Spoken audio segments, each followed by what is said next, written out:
Welcome back to Briggs on Books. I'm Mike Briggs. On our truly international talk show, we're talking to authors from all over the world this week. We had one in France this week, South Africa, and Canada. Is that international or not? Our next guest writes about a very, very important issue to all of us. If it's not important now, it's going to be important to you coming up pretty soon, because it seems to touch all of us sooner or later, and that's dementia and Alzheimer's. Our guest is Felicity Jean. Welcome, Felicity. Hi, Mike. Nice to see you. People keep correcting me saying, oh, it's not Alzheimer's, dementia, or it's not dementia, it's Alzheimer's. Is there a distinction we should know about? Well, dementia is kind of the umbrella and precursor to a lot of different diseases, and my husband turned into Alzheimer's. Now, by the way, Free Fall is your memoir, and it's about your journey with your husband through maybe before this started and through the disease. Tell us a little bit about it. Yes, it's a sensitive issue to write about. So I wanted to start the story with how we were before, because we had 6 years of a wonderful marriage. And then he got diagnosed with early onset dementia, and he passed away 6 years later. Mm-hmm. So I really wanted to bring awareness to the general public about how it happened, how we handled it, and our whole journey. It's really a graphic description of behind the scenes of how and what happened during the course of his illness. I wanted to show more what people go through and not just to read the clinical part of the disease itself. You know, I just had another author this week and on a similar subject, and what we were talking about is when this comes up in people's lives, most people, it's brand new. No experience. You don't know about the resources or where you're headed, how this is going to end up. Is that how you found it? Did you know anything much about this before your experience? I knew nothing about it, so I had to educate myself through Valley Caregivers was one, UC San Francisco Alzheimer's Center here in Fresno was another one, and then just reading up on all the clinical stuff. But there really wasn't anything that described what happens at home. So I wanted to bring awareness and, tell our story. When it happened for us, my husband usually woke up at 3 o'clock every morning and went to the bathroom. And this particular evening, he didn't wake up. And I woke up to find him unable to move his legs. So we had an emergency situation, and I had to call 911. I wasn't prepared at all for what was in store for us. It was the beginning of 4 different hospital visits, and I talk about this in the book. I wasn't prepared. I encouraged everybody that was going through not only Alzheimer's, but any other kind of disease to prepare themselves before an event like that happens, to pack your overnight bag for yourself and for your loved one just in case, so you're prepared when you go to the hospital. Now, your book, will it help other people through this? I mean, you got there, like I said, when this first comes up, it's their first exposure to it. First, does your story kind of lay out what to expect?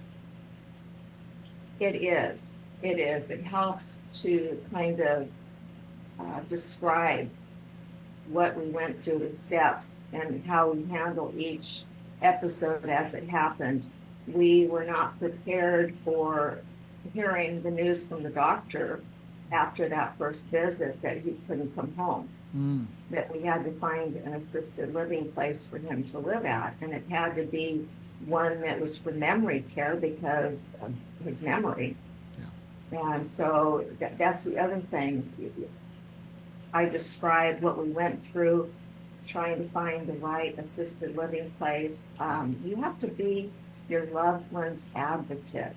The way the system is now, at least for California, they require one RN to 64 residents in an assisted living place. That seems like a low, and I know nothing Yeah. about it. It seems like a low number. There's no set number or standard for what's required caregiver to the residents. In California, the caregivers usually daytime is one caregiver to 10 residents. And also with dementia care, caregivers are 1 to 10 or 1 to 6, caregiver to resident. So you really have to be your loved one's advocate and be there to check in on them. You don't put them in the assisted living and just leave them there. You have to check on your patient. One time, I mean, and they're all very sweet and very conscientious, but there's just not enough of them to go around to help the patient. I guess it's important that the care center knows that there's somebody who cares and somebody watching, because with that many patients, somebody's going to have to be left behind a little bit. And so for you to be vigilant and there all the time, I guess it kind of puts people around there on notice. Absolutely. And even in the hospital, you can't assume that every employee there knows how to handle and behave with a dementia patient or an Alzheimer patient. And so you really have to be there and let them know what the idiosyncrasies or behavior are of your loved one so they can understand and know how to deal with them. And be prepared to, if they're there for 4 nights, you have to be there every night because otherwise they don't know where they are. Oh, right.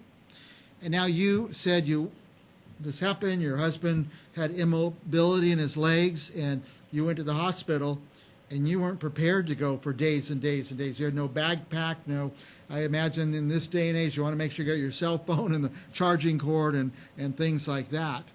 Right. You need to have your medicine list. You have to have stuff that you're going to need. Fortunately for me, I had a sister-in-law that would come in the morning so I could run home and take a shower, but I stayed there. I slept in the little lounge chair that they have there in the room. And that's what you do because you want them comfortable while they're there.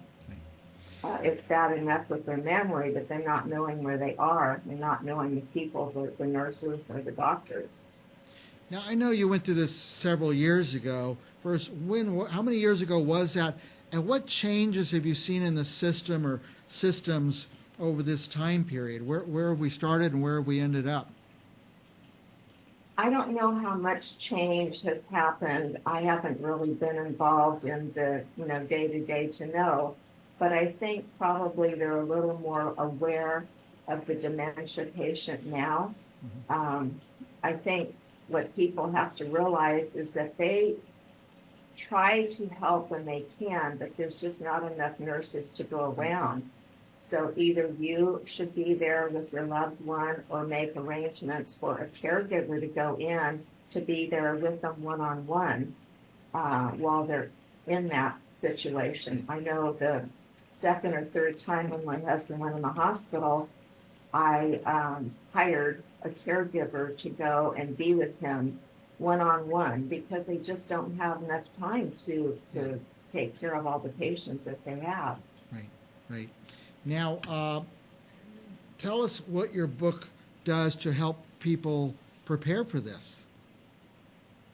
I think my book will help guide them and to know what to expect and how to prepare. They have to have their house looked at by an occupational therapist so that they can have bells on the doors. So because sometimes they forget and they walk outside and then they don't know where they are. And at least with the bell, then you can hear that, they're trying to leave. Not that you're trying to keep them, but you don't want them to get lost. So it's things like that. It's getting the safety bars in the bathroom and the showers, um, making sure that you don't have any rugs where they can slip and fall. Yeah. It's just things that you need to watch out for, and I do mention some of those things in the book. Now, I guess that you talked about preparation to go to the hospital. Maybe everybody should have a bag packed, as you said, with medicine lists and et cetera, et cetera. And it's not just for memory care patients. I mean, many people, you end up having a stroke or a heart attack, and all of a sudden, in one day, your life has turned around from one thing to a totally different thing. And it wouldn't be bad for everybody to be prepared for that inevitability. Oh, it's absolutely. I mean, you do simple little things like that when you go on a trip. Yeah. And this is kind of similar to that, to be prepared for yourself and for your loved one. And it's an unplanned trip. You never know when it's going to come up, so you better plan for the unplanned. Right.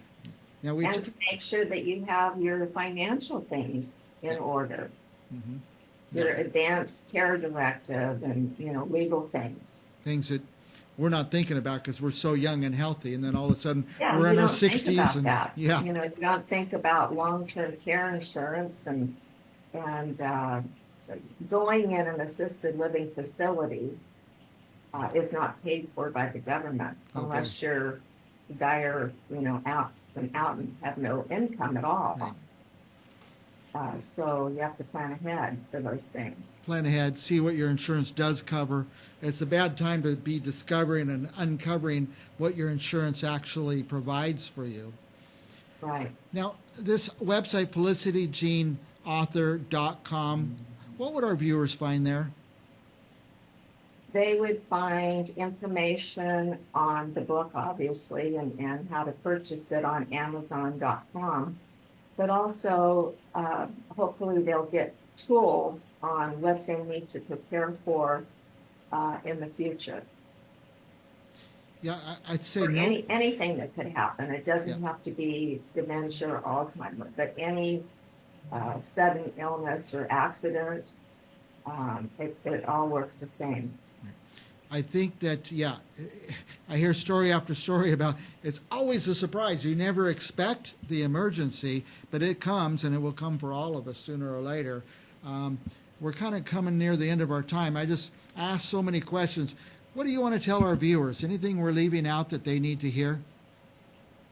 I'd like to tell them, obviously, to read the book and be sensitive to others that are going through a similar situation.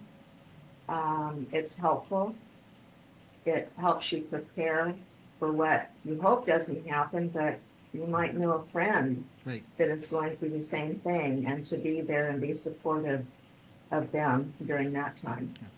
I encourage our viewers to order a couple copy of these books. We'll always have to go places and give gifts and house gifts, or you hear of a friend who's going through this, and you could send the book over. So don't buy one book, buy a couple of them. And I went to your Amazon page, and they're pretty easy to find, and had a nice layout there explaining about the book. So Felicity, Jean, I appreciate you coming on the show. I keep saying this, but any last thoughts? Just thank you for having me on, and look forward to talking to you again, Mike. All right. Well, what a great resource. Great to hear that somebody else went through what you're about to go through. But if you're going through this, you're about to go through this, this book could be a little inspirational. Maybe show the path. Maybe see some of the resources, and maybe help you get prepared to what you're going to face. So, Felicity, Jean, thank you for coming on the show again. Thank you, Mike. And I have, oh, by the way, I've had the book cover up and throughout the show, so I'm going to close and just leave the book cover up for a few minutes so you guys could find it and order it. We'll be back with more Briggs on Books right after this.